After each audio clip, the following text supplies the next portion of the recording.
And now it is time for our free talk. We have invited Professor Emiko Ochiai from Kyoto University in Japan. Professor Ochiai published significant papers regarding care and caregivers issue in East Asian region. And it's so good to meet you here, Professor. Please stand up. And another discussant is from Korea, Professor Kyunghee Moon.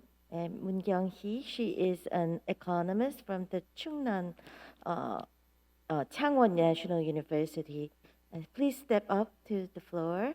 And we also have two other discussants, who is Professor Maria Floro from the American University in US, and Professor Tae-Kyun Kim, Professor of International Development at SNU Graduate School of International Studies.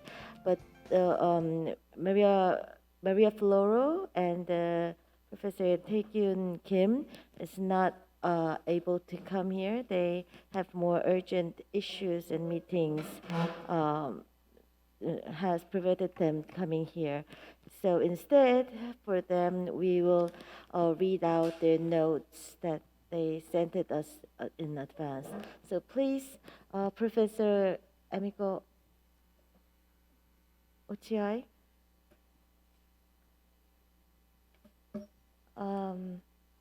You can start your discussion now.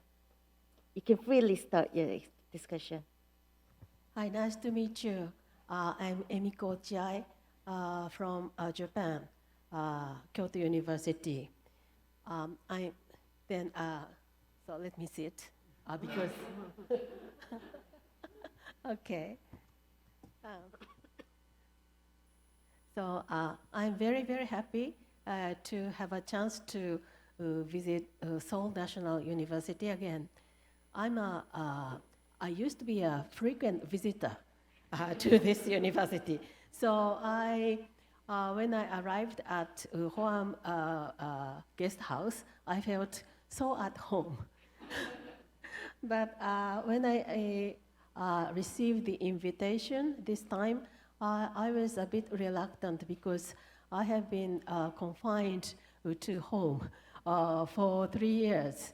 I seldom go to my office, and mostly I have been teaching online.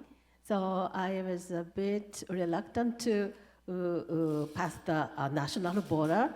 But after doing that, I feel very, very happy. And I really enjoy meeting people in person and having discussion together. So thank you very much for this invitation. And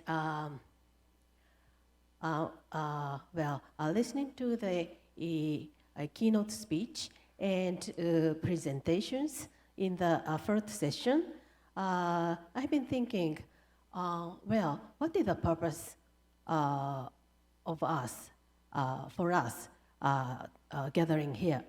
I think the first purpose is to create language,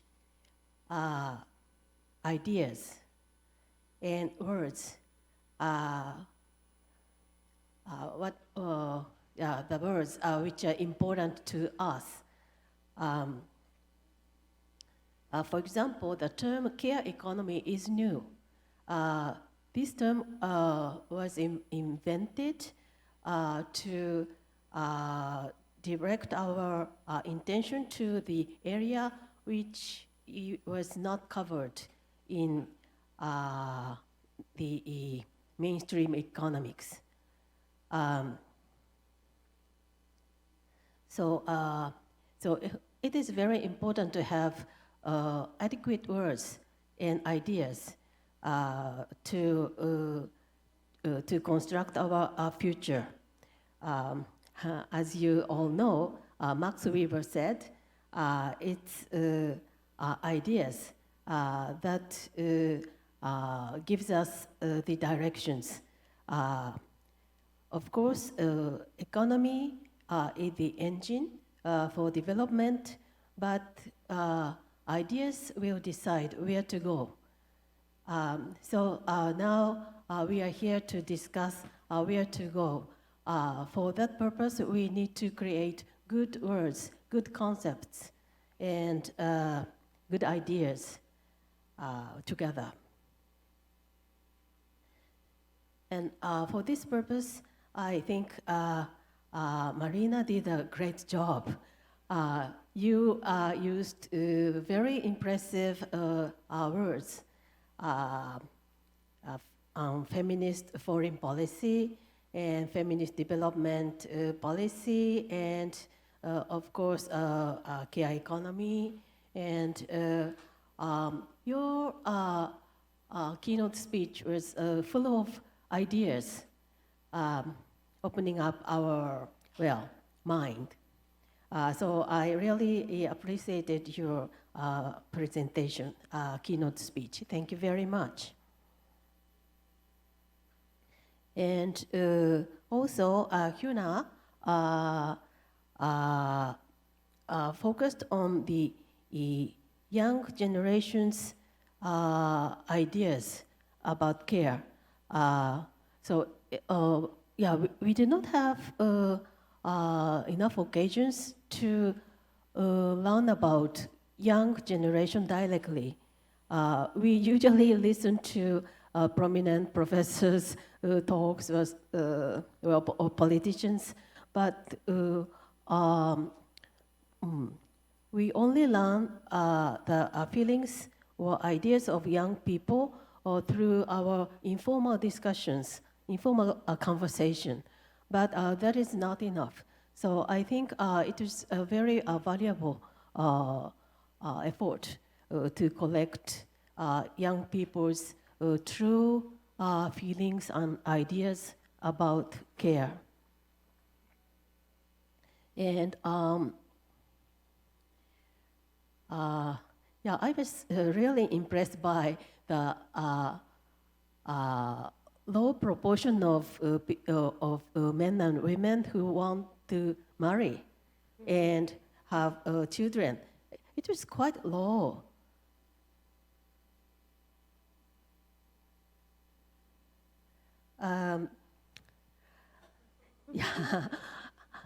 These are the cover of two books popular in Japan. The one on the right-hand side is Kim Ji-young. I think the cover illustration is different from Korean one. Don't you think this one is quite impressive? Yeah, I know the cover illustration of the Korean version was also impressive, but this one also faceless woman, and it became a bestseller in Japan too, and because many women felt this is my story. And now we have another bestseller on the left-hand side, Regretting Motherhood. It is a translation of a book written by an Israeli scholar. Do you have this book, the translation of this book in Korean? No? If you translate it into Korean, maybe you'll get much money. So it's about regretting motherhood. Terrible expression. And everybody, I say, most of mothers have regretted to have become mother, but very few mothers could tell it to others. So now Japanese SNS is full of women's comments.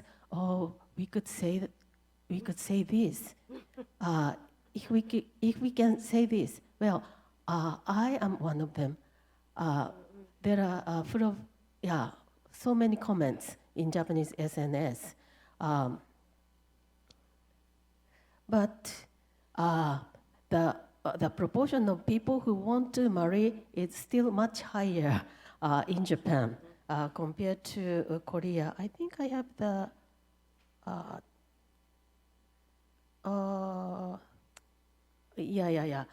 in Japan, still 80% of men and 84% of women wants to marry. So it's much higher compared to Korea. So I'm so impressed. Why the proportion is so low in Korea? I don't have time. Okay, I have to, I have to be very fast. Okay, and Delaney from Sri Lanka also mentioned words and value systems. I was impressed by the term sacrifice and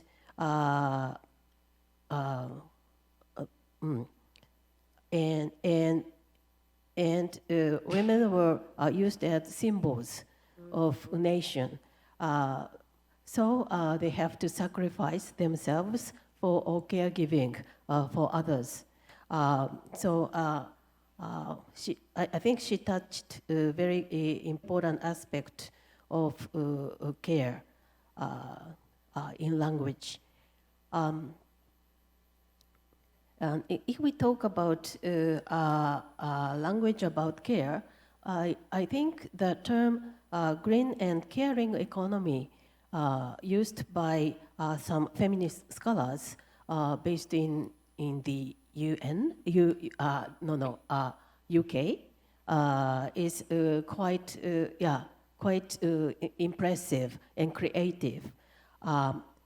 So this group coupled green and caring because, it's not only because green is a fashionable and popular term nowadays, but also these two have something in common. That is the logic. Both of them refer to something very important but excluded from this society. If you use the term green, you will think about the environment or water, air, which were considered to be free, but actually they were not.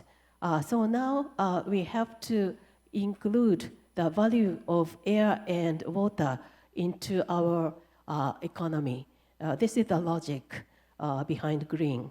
So we have the same logic behind care. So we have been excluded the value of care and the effort of care out from the society, and they were outsourced to families, particularly women. But now we have to take back care into the main society. Of course, family is a part of society, but many people, many scholars forgot about it. So now we have to include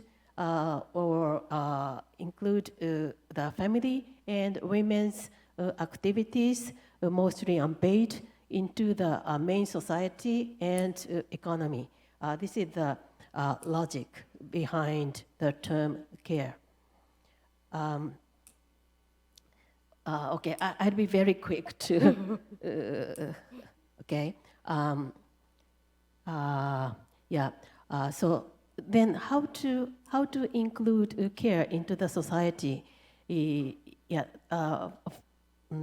Defamiliarization is the term used to mean this kind of direction.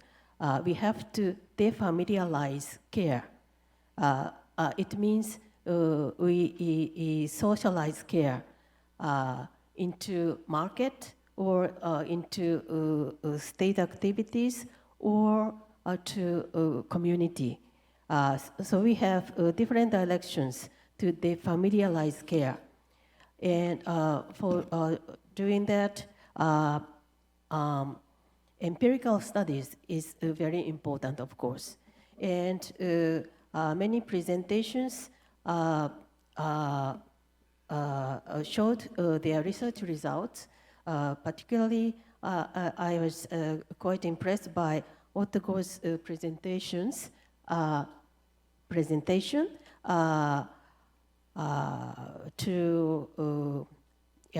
about the size of care economy in Mongolia.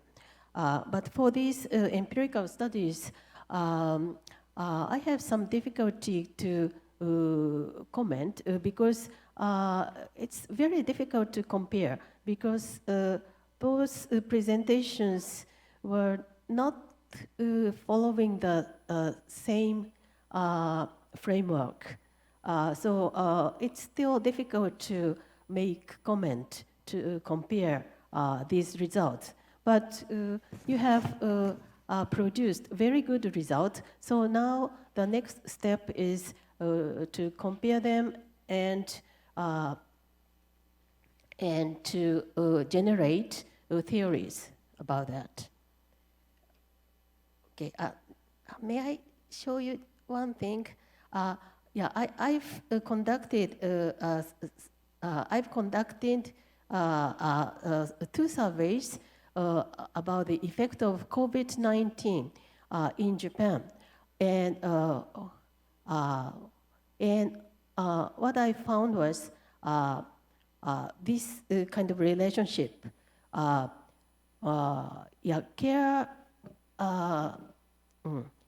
Care for the patients, COVID patients, were given by women mostly. Not mostly. 60% were given by women. But they were in part-time jobs. Many of them are part-time jobs. So they didn't receive payment for their leave. So there's no paid leave for part-time workers. But some full-time workers have paid leave for caregiving. So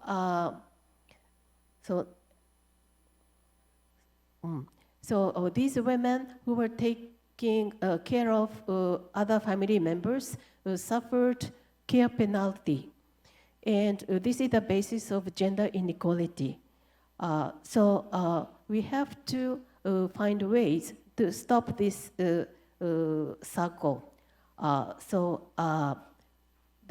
My proposal is to make paid care leave for everyone,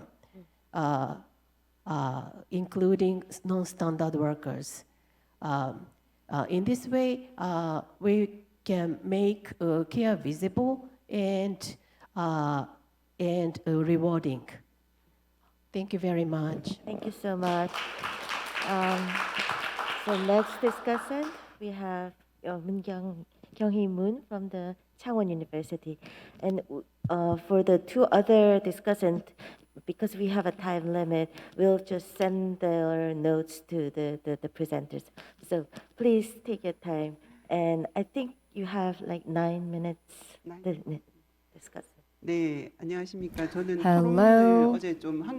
I prepared my notes yesterday in Korean, so I'll read my notes to save time. Hello, I am currently the Professor of International Relations in Changwon National University, and my name is Moon Kyunghee.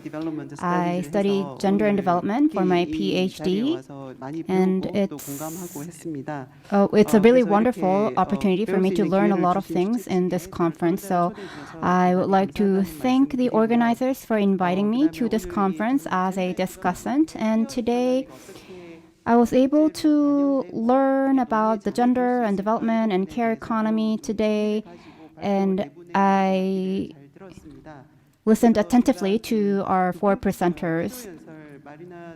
As I listened to the key presentation given by Dr. Marina Durano and Dr. Moon, I had some questions, and I also took into account all the things I heard about Sri Lanka and Mongolian case. So first, I could relate to a lot of topics that Dr. Marina Durano presented.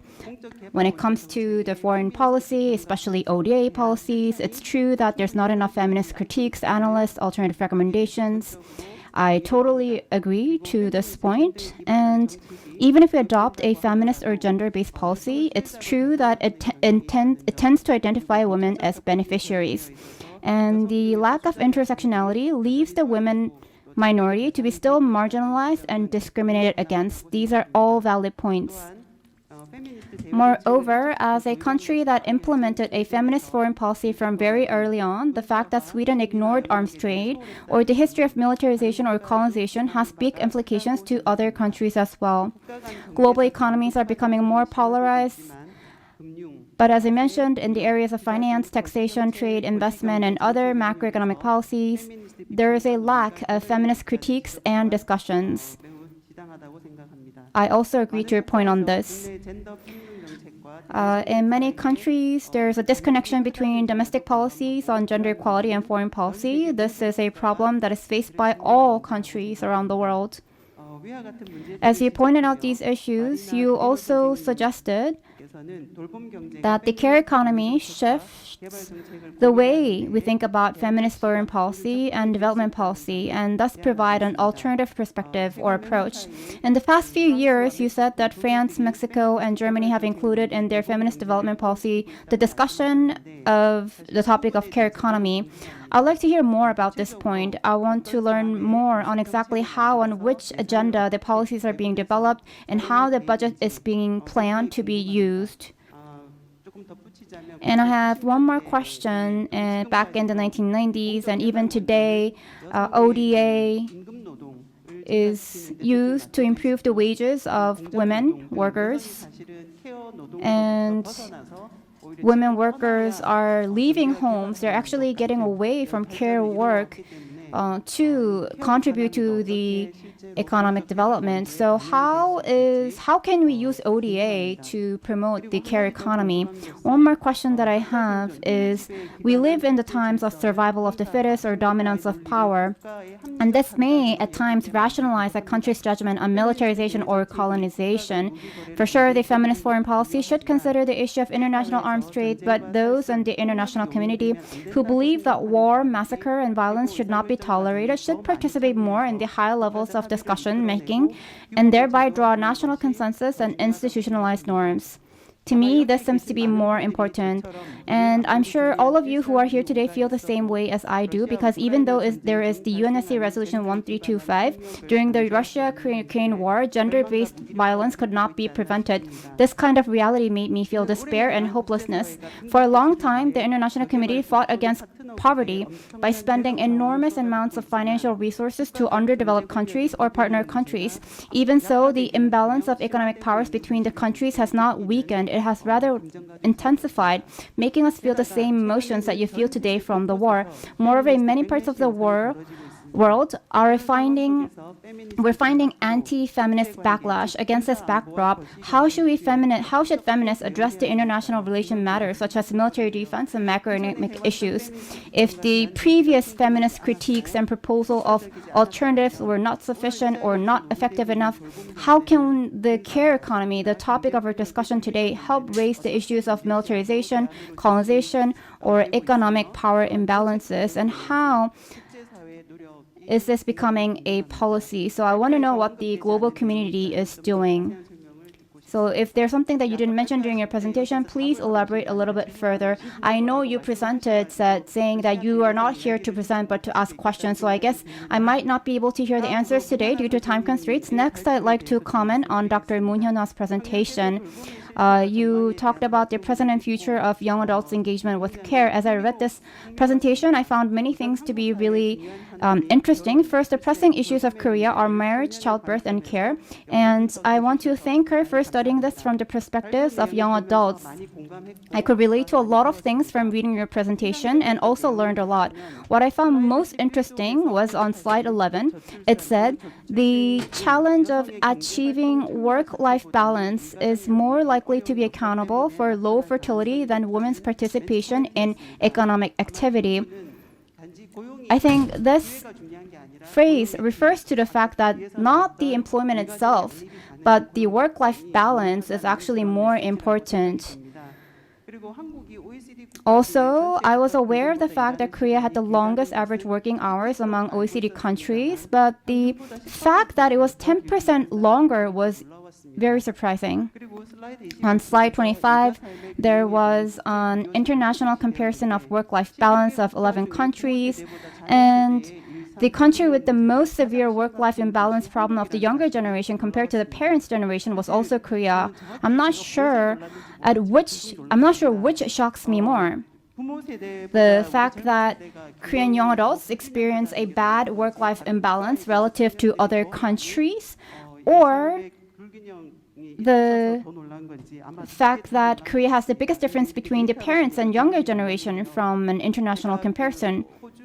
A few years ago, I worked with a Korean immigrant in Australia to ask young people of their immigration motive. We conducted a survey a few years back, and the biggest response was that it was difficult to reach work-life balance in Korea, and that in that sense, the interviewees,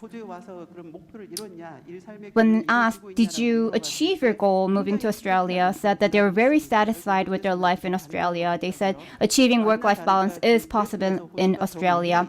And not surprisingly, on the slide shown, Australia was in the highest tiers. So based on this, I think the young people will not return to Korea from Australia. And you use the term the work-life balance degree, satisfaction. So how did you create this graph? I wanted to know exactly how you factored in the degree of work-life balance. Was it a simple comparison of working and non-working hours, or does it include other factors because you had numbers like 1.0, 0.09?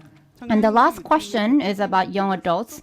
The issues of young adults outflow and low fertility is a more serious problem in non-metropolitan provincial areas. In your presentation, you said that there's not enough attention to care from the perspective of young people. And I live in Changwon. Every year you see an outflow of 6 million young people to metropolitan area, and there's a reason why they move. It's really difficult to make their ends meet in regional areas. That's why they move to metropolitan areas. So at the end of your presentation, you mentioned basic income, care education, and alternative policy approaches. And I think basic income could be an interesting alternative approach. And on slide 5, you quoted Dowling, and I wanted to ask a question regarding that quote. We need to look at how care, compassion, and responsibility are mobilized in particular ways, in particular contexts sometimes against groups. That was the quote. And I wondered, how could we talk about this topic in the context of Korea? And your research and Dowling's paper, how could you use those studies and paper to interpret the current situation in Korea?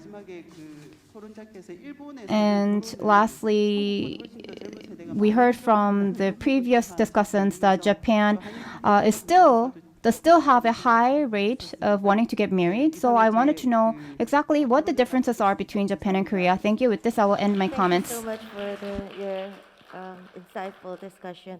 And I think she raised 2 questions for each of the presenters.